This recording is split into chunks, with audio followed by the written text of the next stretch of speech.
अर्ज़ तुम्हारा मेरा दिल है, तुम आए करो आराम।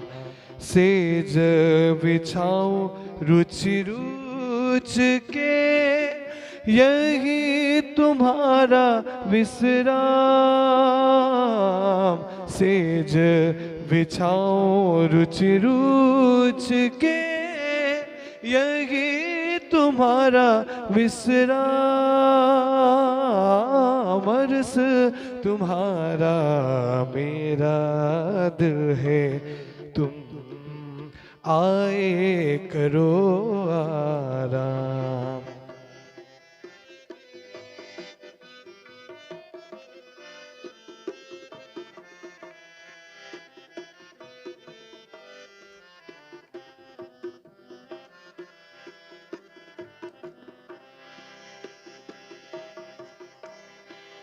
इश्क सुराही ले हाथ में, पिलाओ आठों जाम। इश्क सुराही ले हाथ में, पिलाओ आठों जाम। अपनी अंगना जो अरस की, अपनी अंगना जो अरस की, ताए दीजे वरताम। अर्ज़ तुम्हारा मेरा दिल है, तुम आए करो आराम। अर्ज़ तुम्हारा मेरा दिल है, तुम आए करो आराम।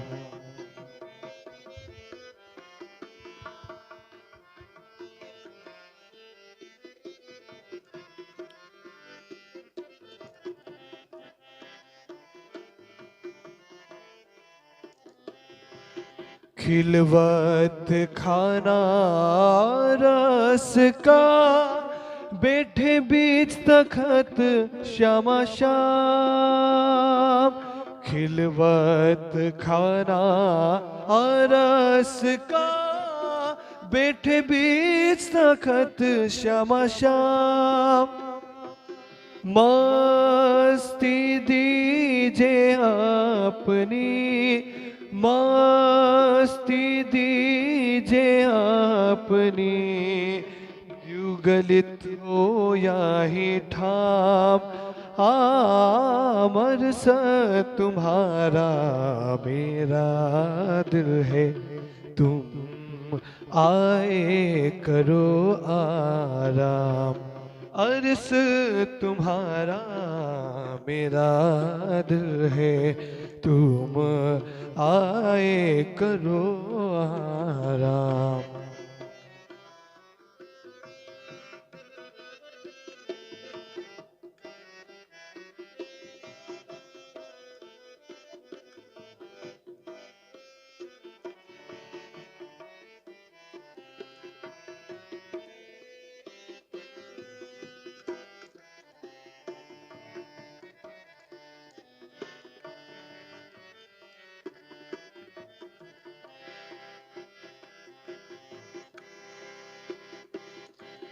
तुम लिख्या फुरमान में, हक अरस मोमिन कलूब। तुम लिख्या फुरमान में, हक अरस मोमिन कलूब। सो सुकन पालो अपना, सो सुकन पालो अपना। तुम हो मेरे महबूब, अर्ज़ तुम्हारा मेरा दिल है, तुम आए करो आराम। सेज बिछाई रुचि रुच के, यही तुम्हारा विश्राम। बरस तुम्हारा मेरा दिल है, तुम आए करो आराम, तुम आए करो आराम, तुम आए करो आराम। प्रेम विनोद विलास माया माहे, सुफल फेरो एम कीजे, अखंड आनंद सदा इंद्रावती घरे, पूरन सुख लाओ लीजे, पूरन सुख लाओ लीजे।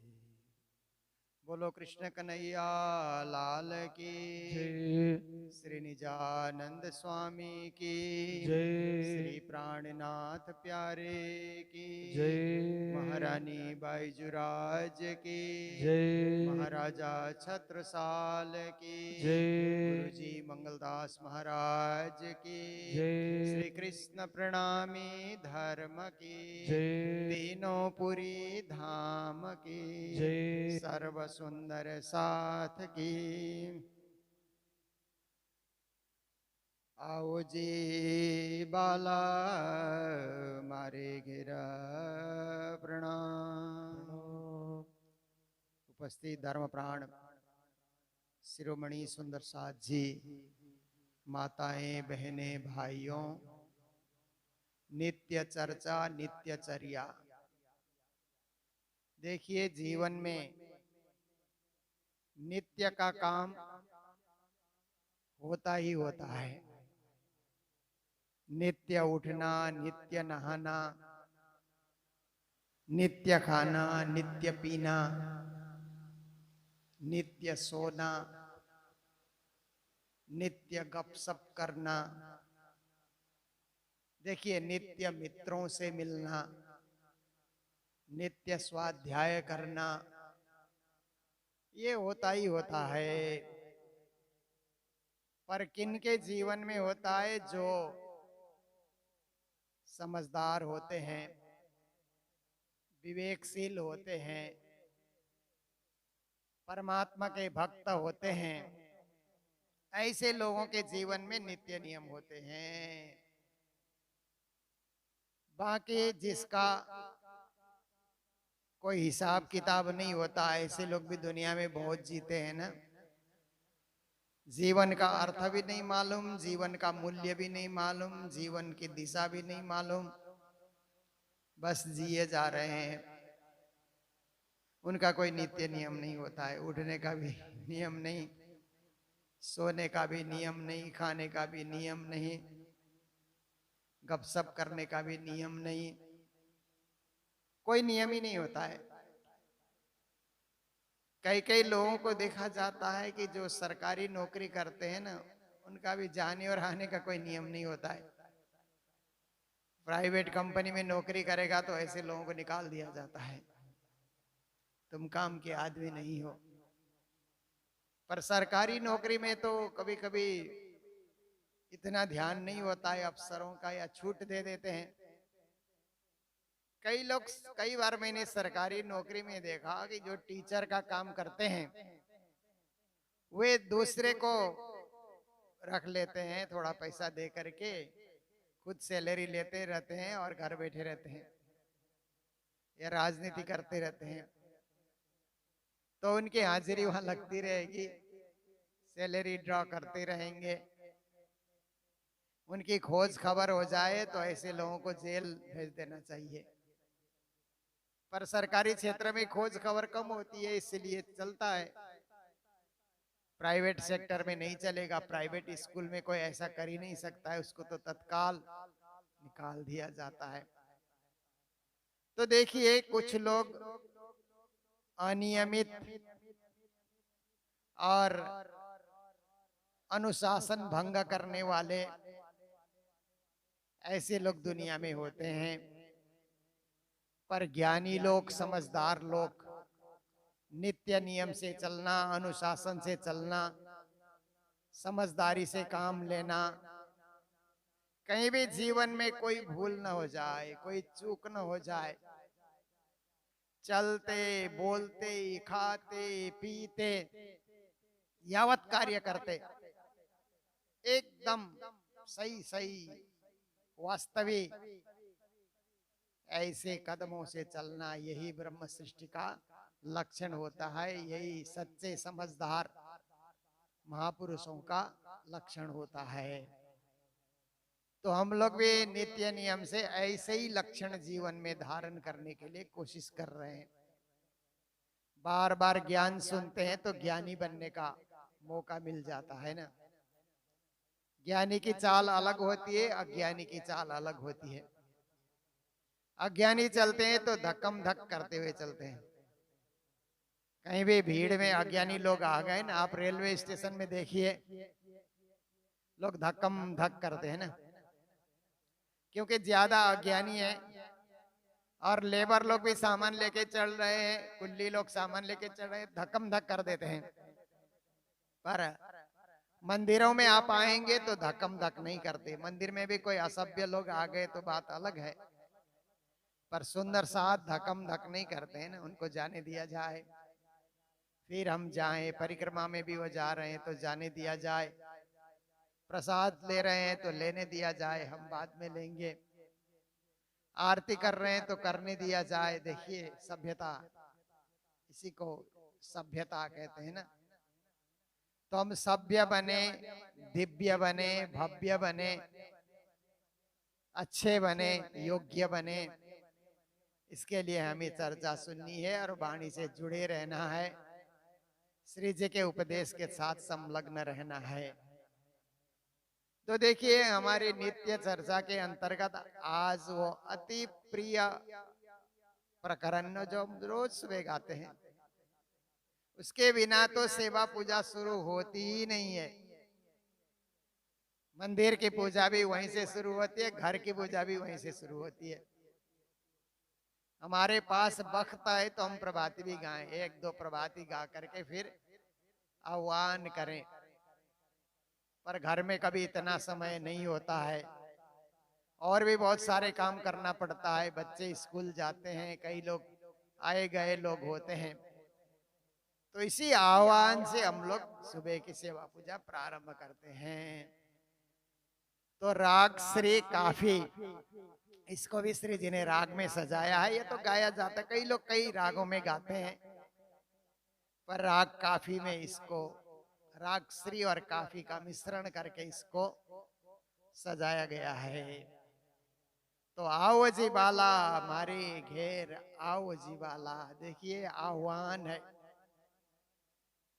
आओ आओ स्वागत। देखिए स्वागतम स्वागतम बोलना कितना अच्छा लगता है ना। आप आइए, पधारिए, आपका स्वागत है। और किसी की विदाई करना ये अच्छा नहीं लगता है। विदाई समारोह में आप भाग लेना तो मन में दर्द होता है, पर स्वागत समारोह में आप भाग ले रहे हैं तो मन में खुशी होती है, आने की खुशी होती है ना। जाने का दुख होता है, पर आने की खुशी तो होती होती है। आप देखिए विद्यालय में, कॉलेज में मैंने देखा फ्रेशर्स वेलकम ऐसे करके एक प्रोग्राम रखा जाता है। जो फ्रेश बच्चे आते हैं ना नए कॉलेज में, उनके लिए एक प्रोग्राम रखा जाता है। तो बड़ा स्वागत उन बच्चों का होता है कि आप किस किस कॉलेज से, किस किस स्कूल से आए, कितने कितने मार्क्स लेकर के आए। किसी को बोलने का भी मौका दिया जाता है, और सब कहते हैं हमारे कॉलेज में आपका स्वागत है, हम वेलकम करते हैं आपका। तो बहुत अच्छा समारोह हो जाता है। फिर जब कॉलेज पास करके जो बच्चे जाते हैं ना, तो फेयरवेल बोलते हैं ना, एक विदाई समारोह। वो विदाई समारोह में दर्द, सबको दर्द होता है कि हमारे अच्छे बच्चे जा रहे हैं। जिन बच्चों ने कॉलेज में, स्कूल में रौनक लगाया, पढ़ने में भी अच्छे, खेलने में भी अच्छे, गाने में भी अच्छे, यावत कार्य में नाटक करने में भी अच्छे, ऐसे अच्छे लोग जाने का दर्द होता है। विदाई समारोह में कभी कभी आंसू भी निकलते हैं। कभी कभी टीचर की विदाई होती है ना, अच्छा शिक्षक है परंतु 60 साल का हो गया, तब तो विदाई समारोह रखना ही होगा। तो सारे बच्चे क्या है,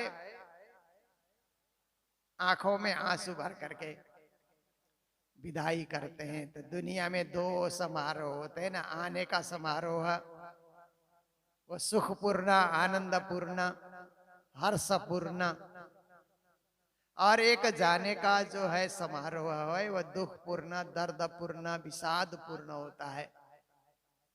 पर धार्मिक परंपरा में स्वागत समारोह ज्यादा किया जाता है, विदाई समारोह नहीं करते हम लोग, कभी भी नहीं करते। आप देखिए गुरुजन आते हैं ना, तो स्वागत समारोह जोरदार किया जाता है, पर जा रहे हैं तो उसी तरह जोरदार से विदाई नहीं होती है। विदाई सूक्ष्म रूप से, छोटे मोटे रूप से, कुछ मुख्य लोग ही वहां पर रहते हैं, उतनी संख्या में सुंदर साथ नहीं होते हैं जाने के समय में, क्योंकि जाना हमको अच्छा नहीं लगता है। हमें तो यही अच्छा लगता है कि हमारे साथ बने रहें, हमारे साथ ही विराजमान रहें। तो देखिए आते हैं तो इसलिए, कोई आ रहे हैं तो आइए आइए कहना अच्छा लगता है ना, कोई जा रहा है तो जाइए जाइए बोला ही नहीं जाता है, मुख से नहीं निकलता है। जैसे हम लोग मंदिर में रहते हैं, मंदिर का संचालन करते हैं, गेस्ट हाउस हम लोग रखते हैं, तो यात्री आते रहते हैं, सुंदर साथ आते रहते हैं, आम आना जाना बना रहता है। आते हैं तो हम लोग कहते हैं कि बड़ी खुशी की बात है, आप आए, बहुत अच्छा लगा। पहली बार आए कि दूसरी बार आ रहे हैं कि कई बार आ चुके हैं, आदि आदि बातें। फिर हम लोग उनको कब जाओगे ये नहीं पूछते हैं, वो अच्छा नहीं है ना किसी को कब जाओगे बोलना। तो क्या बोला जाएगा, आपका प्रोग्राम क्या है, ऐसा बोलने से बता देंगे ना। देखिए बात भी अच्छी लगती है, आपका प्रोग्राम क्या है, तो फट से बोलेगा इतने दिन यहाँ रहेंगे, फिर यहाँ जाएंगे, यहाँ जाएंगे, ऐसे करके। पर आप कब जाओगे ऐसा तो बोलना ही नहीं होता है, धार्मिक क्षेत्र में नहीं होता है। देखिए आओ जी बाल हमारे घेरा, यहाँ से हम लोग शुरू कर रहे हैं ना। ऐसे ही राज्य को भी, राज्य हमारे घर में, हमारे मंदिर में, हमारे हृदय रूपी शरीर भी एक घर है ना। हमारे जीवन में आप आइए, आप विराजमान हो जाइए और यहीं बने रहिए, आज भी बने रहिए, कल भी बने रहिए, परसों भी बने रहिए, हमेशा हमेशा हमारे साथ बने रहिए। हम आपका आह्वान करते रहे। संस्कृत में दो शब्द होते हैं, आह्वान और विसर्जन। आह्वान विसर्जन, तो आह्वान में बुलाया जाता है, विसर्जन में विदाई होती है। तो जैसे आपने कर्मकांड की पूजा देखी होगी, जो ब्राह्मण लोग आकर के श्लोकों का उच्चारण करते हुए कर्मकांड करते हैं, तो सब देवी देवताओं का स्थान बना करके उनको बुलाया जाता है। देवी देवताओं को आइए आइए आइए, ये सब जितने देवताओं की जरूरत है। फिर लास्ट में पूजा जब उठाते हैं तो गच्छ गच्छ सुर श्रेष्ठ स्वस्थानम परमेश्वर, ऐसे करके भी कहा जाता है। पर राज्य के लिए हम लोग ये प्रयोग नहीं करते, हम लोग तो हमेशा आओ जी वाला ही हम लोग कहते रहेंगे। और राज्य हमारे हृदय में पौड़े हुए हैं, हमारे मंदिर में पौड़े हुए हैं। फिर सुबह उठते हैं तो भी आओ जी वाला हम लोग करते हैं। तो इस प्रकार से आप देखिए, सदाई आना आना बना रहे, जाना जाना शब्द हो ही नहीं, जाना शब्द का उच्चारण ही न हो, ऐसा हम लोग प्रसन्न होने के लिए कार्य करते हैं। तो ये जो प्रकरण है, ऐसे तो छोटे छोटे चार चार चौपाई के चार प्रकरण इसके पूर्व आ गए गुजराती भाषा में, और ये भी गुजराती भाषा में ही है। पर ये तारतम वाणी का सबसे छोटा प्रकरण है, 3 चौपाई का। क्योंकि आप देखिए ना, तारतम वाणी में सबसे लंबा प्रकरण है श्रृंगार ग्रंथ में, 229 चौपाई का। अब देखिए ना, वो राज्य के मुकुट का वर्णन आता है ना 229 चौपाई में, सबसे लंबा। पारायण पढ़ेंगे तो देखते हैं कि ये प्रकरण तो बड़ा लंबा है। और सबसे छोटा देखिए, आओ जी वाला हमारे गिरे, आओ जी वाला 3 चौपाई है। परंतु इसमें बहुत बड़ा स्वागत, बहुत बड़ा भाव, बहुत बड़ी भक्ति छुपी हुई है। तो श्री प्राणनाथ जी महाराज वाला जी तो साक्षात राज जी हैं। और श्री देवचंद्र जी महाराज को भी याद करते हुए, क्योंकि हमारी तालीम परंपरा में कहा जाता है कि ये प्रकरण का अवतरण नौतनपुरी धाम में हुआ। जब श्री प्राणनाथ जी महाराज सदगुरु के धाम गमन के पश्चात नौतनपुरी आए, तो अकेले सदगुरु के बिना जब नौतनपुरी में उन्होंने आकर के देखा तो एकदम सुनसान लगा, कुछ है ही नहीं। सदगुरु है तो सब कुछ शोभा बढ़ रही है। सदगुरु की अनुपस्थिति में एकदम सुनसान सुनसान सुनसान लगा हुआ है। तो फिर उन्होंने ये प्रकरण गा करके सदगुरु की उपस्थिति का अनुभव किया। आओ जी वाला मारे घेरे, हे वाला जी आप आइए मेरे घर में, मेरे हृदय में भी आइए और इस धाम में भी आप विराजमान बने रहिए, यहीं आप बने रहिए। फिर दोबारा आओ जी वाला, क्योंकि कोई कोई प्रकरण में क्या है कि एक ही बात को दोबारा रिपीट करके लिखा गया, ये रागों के हिसाब से, क्योंकि ये जो राग श्री काफी का मिश्रण यहाँ पर हुआ है, तो उसको गाने के लिए जैसे शुद्ध बिना शुद्ध बिना शुद्ध बिना चलियो जुग जाए रे शुद्ध बिना, तो तीन तीन बार शुद्ध बिना कहा। तो रागों के ज्ञाता कहते हैं कि इससे राग अच्छा बैठ जाता है, गाने में राग बिठाने के लिए कहा गया है। और हम लोग चर्चा करते हैं तो सतयुग में भी शुद्धि नहीं रही, त्रेता में भी नहीं, द्वापर में भी, कली में भी, इस प्रकार से भी हम लोग अर्थ कभी कभी किया करते हैं कि चारों युग में शुद्धि नहीं रही, तो समय बीता जा रहा है। खैर ये अपना बौद्धिक विचार है, पर रागों का भी अपना स्थान है, उनको भी नहीं छोड़ना चाहिए। और एक ही चीज को लेकर के यही सत्य है ऐसा करके पकड़ करके नहीं बैठना है। सत्य की खोज तो होती रहेगी, और सत्य की खोज करने में हर्ज क्या है? किसी भी दृष्टिकोण से हम लोग उसको खोजें, आध्यात्मिक दृष्टिकोण से हम खोजें, दार्शनिक पक्ष से हम लोग खोजें, साहित्यिक पक्ष से हम उनको खोजी करें, या राग रागिनियों के द्वारा उनकी खोज करें, पर सबका सार यही है कि यहाँ पर आह्वान किया जा रहा है, बुलाया जा रहा है, स्वागत सत्कार किया जा रहा है कि आप पधारिए, आओ जी वाला।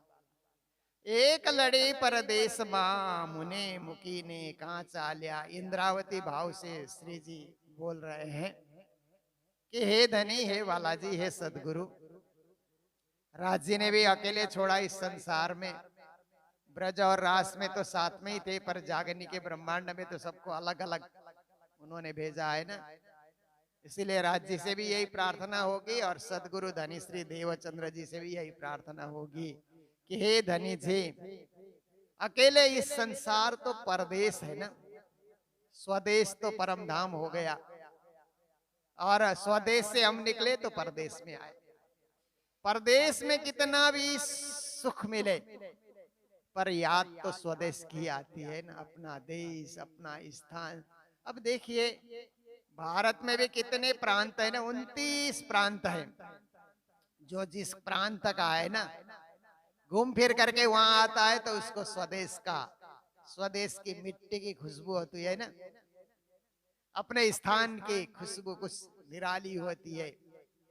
जो राजस्थान रहते हैं उसी को पसंद करते हैं, जो हरियाणा के हैं, जो बंगाल के हैं, बिहार के हैं, आसाम के हैं, गुजरात के हैं, कश्मीर के हैं, कन्याकुमारी के हैं, जो जहाँ का है वही प्रांत उसको अच्छा लगता है, और जो जिस देश का है उसको भी वही अच्छा लगता है। तो हम तो परम धाम के हैं ना, ब्रह्म सृष्टि, ब्रह्म आत्मा, सुंदर साथ, इसलिए वो हमारा स्वदेश है, संसार हमारे लिए परदेश है।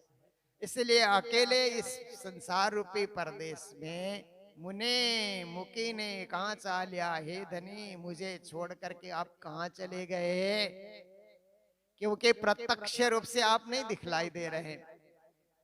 आपकी कृपा है, करुणा है, आपका उपदेश मेरे साथ है, पर आपका जो प्रत्यक्ष दर्शन है वो तो दुर्लभ हो गया ना।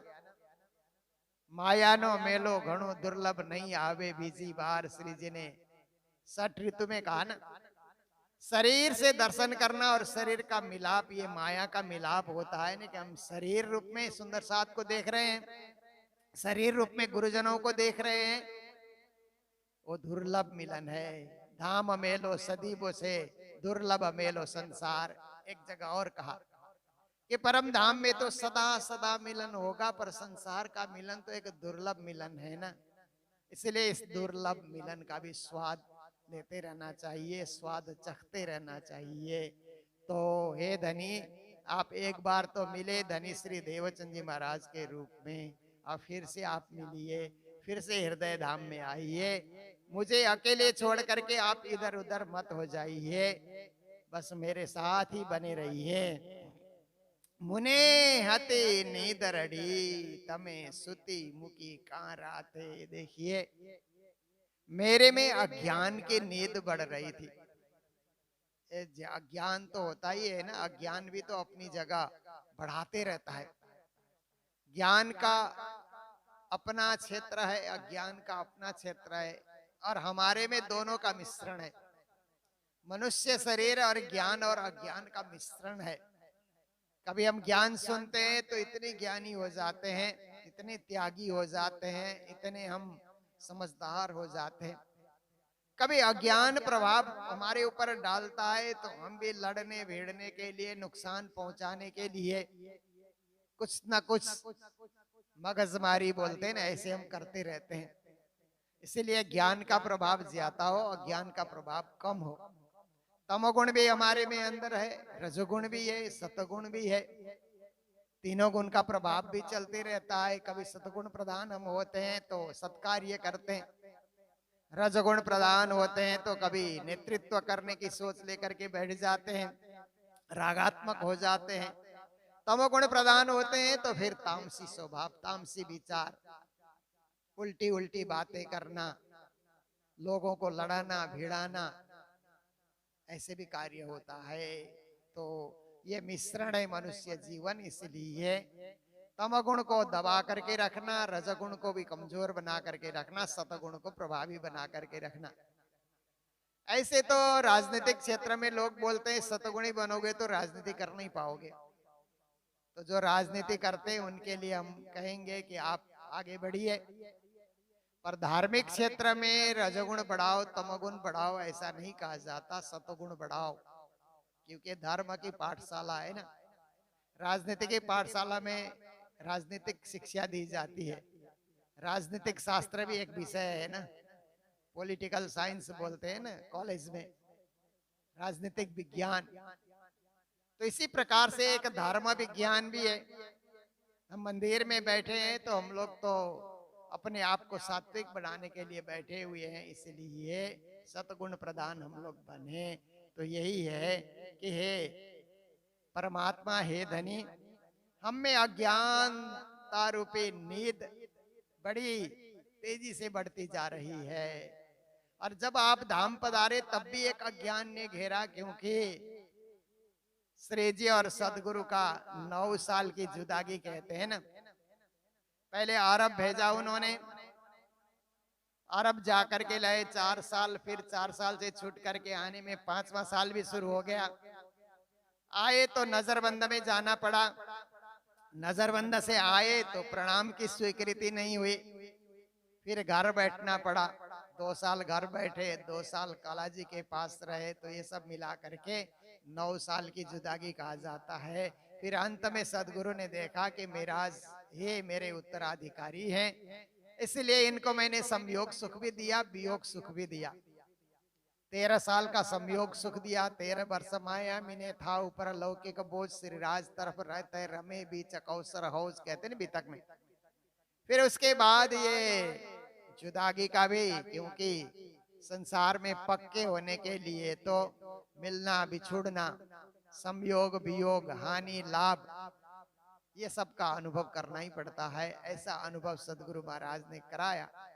फिर अंत में फिर संयोग सुख देने के लिए बुलाया तो 22 दिन तक साथ रहे।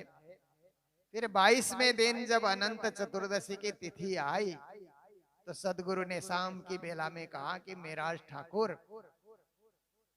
तुम घर गए कि नहीं? तो कहा गुरुदेव आपके चरणों में जब से आए तो घर जाने की इच्छा ही नहीं हो रही है।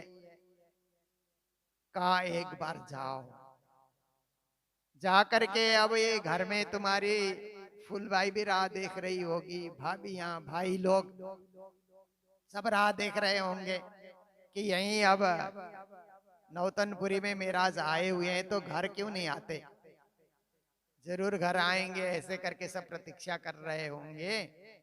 तो तुम जाओ, जाकर के मिल करके आओ। जो आज्ञा गुरुदेव, गुरु और आज्ञा करी ऐसी कहते ना, गुरु आज्ञा पालन होगा। तो घर चले गए और इधर मध्य रात पीछे की ओ परियान। फिर सदगुरु ने मध्य रात होते होते धाम जाने की तैयारी की और इधर मेराज ठाकुर श्री जी महाराज घर गए तो मिलना जुलना हुआ सबसे, नई पुरानी बातें हुई, रात को सोना ही नहीं हुआ, बातें करते रहे, बातचीत बातचीत में अब रात बीत रही है। इधर सदगुरु महाराज ने बिहारी जी को उठाया, थोड़ा सा उनको आश्वस्त किया कि मेरा जाने का वक्त आ रहा है। फिर सदगुरु महाराज तो धाम पधार गए। फिर सारे सुंदर साथ को खबर किया गया, मेराज ठाकुर के घर में भी खबर किया गया। तो मेराज ठाकुर तो बातचीत कर रहे थे रात भर, क्योंकि बड़े दिनों के बाद मिलते हैं तो नींद कहाँ आती है, नींद तो गायब हो जाती है। तो ऐसे में जब समाचार मिला तो घर से निकल करके आते हैं, ओई ओई करती फिरूं और करूं हाय हाय, पियोजे बिछवा क्यों सो जीवरा टूक टूक होए न जाए। ये बीतक का प्रसंग है, क्योंकि हमारी वाणी में बीतक आती है, बीतक में वाणी आती है। ये तो एकदम एक दूसरे का अनन्य आश्रय है, एक के बिना दूसरा ग्रंथ पूर्ण नहीं होता है और दोनों ग्रंथ का साथ अध्ययन होता है तभी बात पूरी होती है।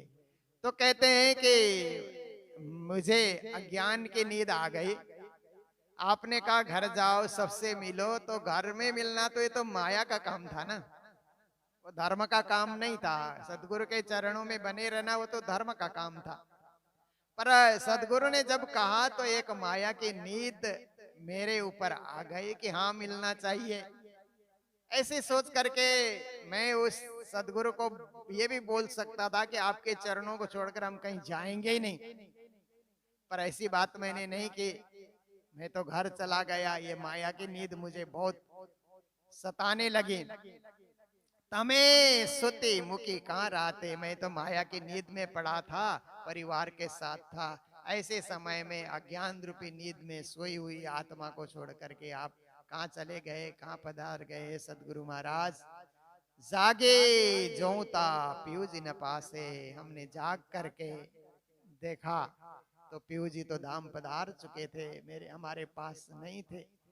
पछे तो था से प्रभाते, बाद में तो आपके ज्ञान का प्रकाश होगा, तारतम का प्रकाश होगा, पर आज आपको प्रत्यक्ष रूप से न देखने का जो दर्द है, न देखने का जो दुख है, वो हृदय को द्रवित कर रहा है, हृदय को एकदम प्रभावित कर रहा है। इसलिए हे सदगुरु महाराज आप पुनः पधारें, पुनः विराजमान हो जाएं। कल कली ने कहूँ छू तमने, हम रो रो करके तलफ तलफ करके आत्मा विभोर हो करके आपको पुकार रहे हैं, आपसे प्रार्थना कर रहे हैं। आओ जो आने खिने, कहते हैं इसी क्षण इसी वक्त आप पधारें, क्योंकि दर्द को दवा इसी वक्त चाहिए। दर्द अब हो रहा है, दवा कोई 2 घंटे के बाद लेकर के आए, 2 दिन बाद लेकर के आए, उसका क्या अर्थ होता है। दर्द होते ही दवा चाहिए ना, जैसे आपके शरीर में कोई दर्द हुआ, दर्द नाशक दवा तत्काल आप लगाएंगे तो दर्द कम होने का अनुभव होता है, पेन किलर की तरह ना। तो ऐसे ही है सदगुरु महाराज, दर्द नाश करने के लिए आप प्रत्यक्ष हो जाइए, उपस्थित हो जाइए, इसी वक्त आप उपस्थित हो जाइए। मारा मनना मनोरथ पूर्ण जो, मेरे मन की मनोकामना का पूर्ण कीजिए, यही एक इच्छा है, इंद्रावती लागे चरणे, इंद्रावती सखी आपके चरणों में समर्पित हो जाती हैं, अर्पित हो जाती हैं कि आप आए। तो सदगुरु महाराज अप्रत्यक्ष रूप से तो नहीं आ सकते हैं, पर परोक्ष रूप से, आत्मा रूप से इंद्रावती के हृदय में आकर के विराजमान हो जाते हैं इस पुकार के बाद। इसलिए हम लोग भी सेवा पूजा में जब ये प्रकरण गाते हैं, सुबह सुबह ये गा करके, राज्य को रिझा करके जब हम सेवा पूजा प्रारंभ करते हैं, तो ऐसा अनुभव होता है कि मेरे सिंहासन में, घर के सिंहासन में भी राज्य प्रत्यक्ष हो चुके हैं, विराजमान हो चुके हैं। राजश्यामा का सुंदर स्वरूप विराजमान है, और अपने हृदय धाम में भी हम अनुभव करें कि हमारे हृदय मन मंदिर में भी राजश्यामा विराजमान हो जाएं, सदगुरु विराजमान हो जाएं। सदगुरु और राजश्यामा में कोई फर्क है ही नहीं।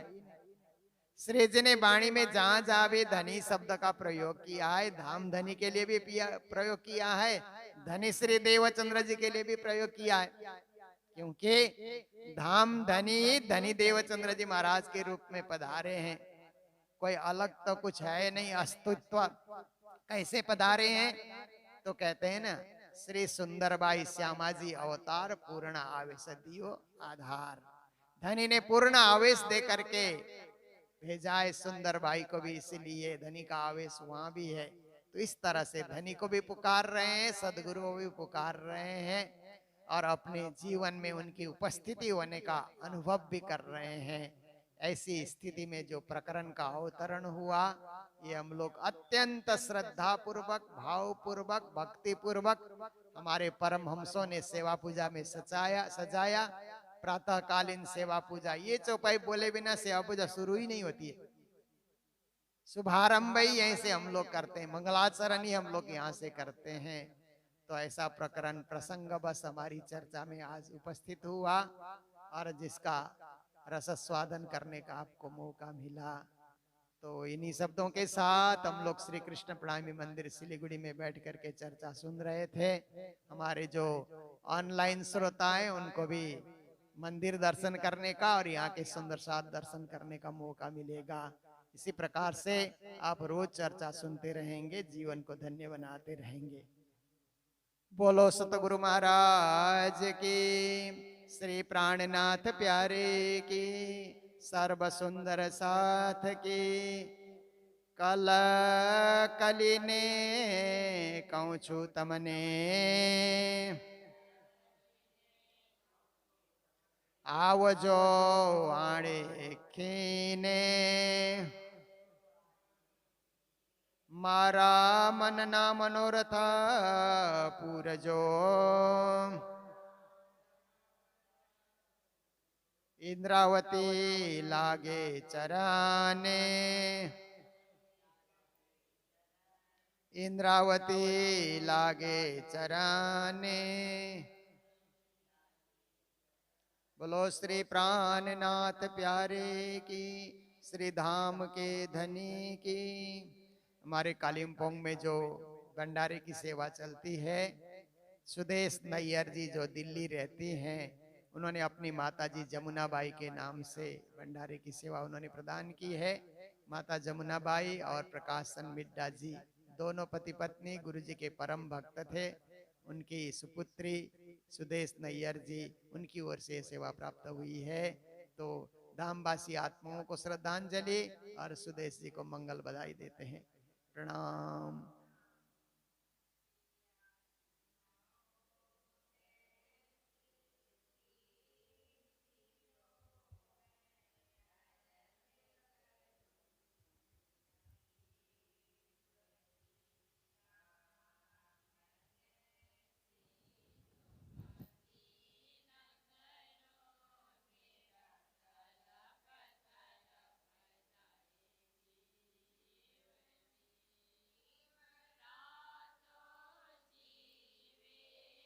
नहीं दिल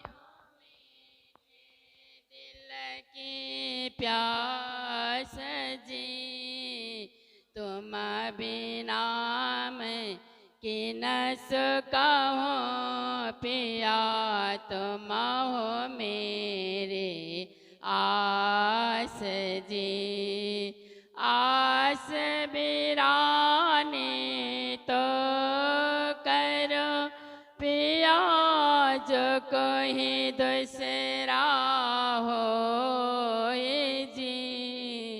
सब विद पिया जी समरथ दिन, न जात रोए रोए जी। जन्मांध